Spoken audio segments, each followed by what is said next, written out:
this is my concern. Is I'm a little bit more pro-union in the caucus, and that's because my family were plantation laborers, and every member of my family is a member of a union, and so I've been very open-minded to this issue. But I had a real problem in the finance committee when one of the union representatives was talking about how to form a union, the employer will use intimidation tactics to talk with, to encourage the worker from not agreeing to be within a union. And so I said, so basically instead of the employer possibly doing the intimidation, it's the union? And so she was like, no. And then I said, well, that's where I have a problem. It says, in our society in Hawaii, we have a very, let's just get along, be family, be ohana. We don't want to cause waves in Hawaii. And so a lot of times, people that will say, yeah, I support you, and just to kind of get you away and not debate you, that reminds me of people like my grandma that will just say, okay, sure, just so that she doesn't have to insult you. Someone like her would be intimidated, possibly. And so they really like that secret ballot where they can go in a booth and just decide, listen to the pros and cons of the unions, creating a union or not, and just quietly do their own vote without any type of intimidation. And so that's why, while I supported it in the beginning, I really felt there's something fundamentally wrong in terms of the freedom aspect. Well, I think up as a union member 32 years with the airline pilots, and that whole idea of union organization goes back into the 20s and 30s when they really had to fight to be able to organize. And one of the main reasons they allowed the secret ballot was so that they wouldn't be subjected to oppression or intimidation.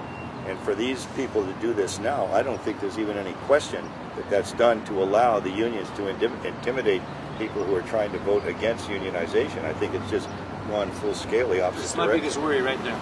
Pardon me? That's my biggest worry, what you just said. Well, that's what those who didn't go for it, they may be repercussions well, of that's it. the only obvious reason for even having that bill is to allow the unions to do that. The law is so clear. If people want to even talk about unionization, you can end up probably with a felony conviction for violating federal law if you're trying to oppose it. As far as employers, there's nothing that says the union people can't do this, and this gives them carte blanche to be able to determine who's who and what's what. And what's scary too is there are some unions that are like employers, where they are the ones that decide which workers will get to go out into a job in the state of Hawaii.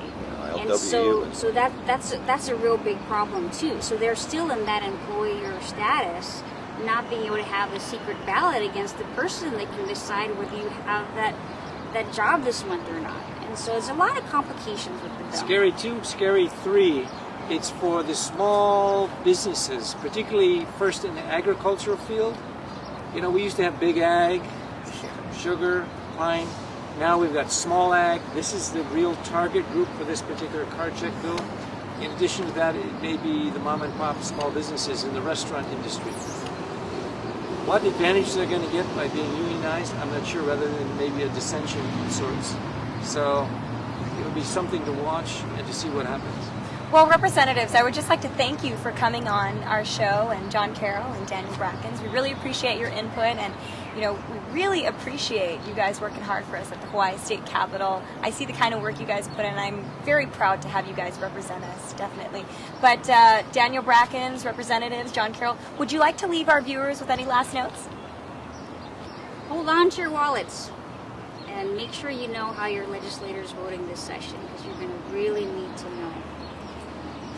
I would say for those of you who don't agree with the GT tax increase that not only in formal bills has been introduced, but also in terms of people talking in small groups, in private groups, we're going to have to do the GT tax.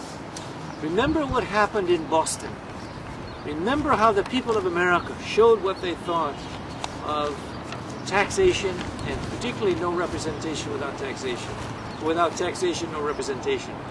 Remember, your legislature is about to raise your taxes, GT tax being the biggest one, but there are a number of other ones which I would hope all of you would be very mindful of watch us at the internet, watch us as much as you can through the newspapers, and to keep us with our feet to the fire to make sure that you're able to get through this difficult time, as we all are in Hawaii right now, having difficult times.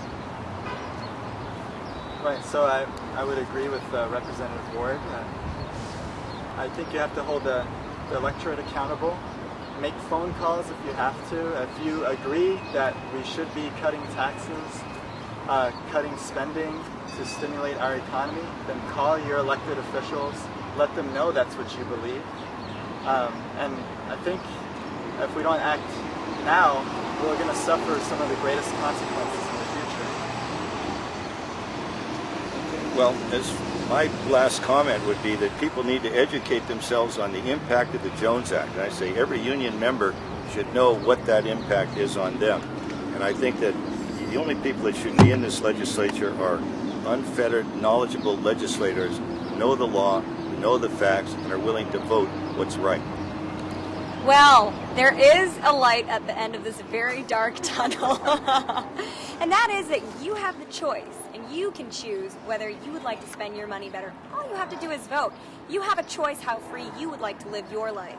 And it's up to you, the viewer. It's up to you, the Hawaii citizen, to cast your vote. All you have to do is cast it in the right direction. Well, that being said, you can also check us out on www.kymberlypine.com. That's Kymberly pine.com, or check us out on YouTube. We have a list of archives set on both. So thank you for tuning into this segment of Better Government. We look forward to seeing you next time. Representatives, thank you for coming. Thank you.